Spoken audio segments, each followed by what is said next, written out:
Alam niyo, napakadali lang i-memorize ang multiplication table ng 11, especially pag ganito yung gagawin nyo. Para sa mga nahihirapan, baka hindi mo pa to alam, kaya ka nahihirapan. Kahit tignan nyo sa multiplication table, nauulit lang yung number na imumultiply mo sa 11. 2 times 11, 2, 22. 6 times 11, 6, 66. Saan kayo nahihirapan? Most probably sa double digits na, kagaya ng 11 times 11. Paano yun, ate? Uulitin ko lang din yung 11, kaya 11, 11 yung sagot. Hindi. Na-apply lang naman yun sa single digit. Yung uulitin nyo lang. Okay, paano na yung double digits? Okay, ganito gagawin. 12 times 11. Ano gagawin mo doon? 12, 12? Yun yung sagot? Hindi mo uulitin. Ang gagawin mo, yung number na imumultiply mo sa 11, ito, in this case, it's 12.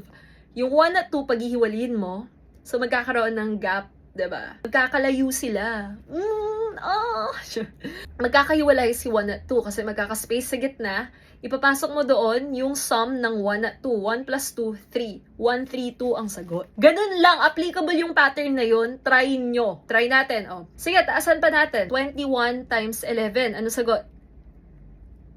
21 times 11. 2, 1, paghiwalayin. 2 plus 1, 3. 2, 3, 1. Madali lang talaga siya. Kahit mentally, kaya mong gawin. Oh. Sige, taasan pa natin. Taasan pa natin. 81 times 11.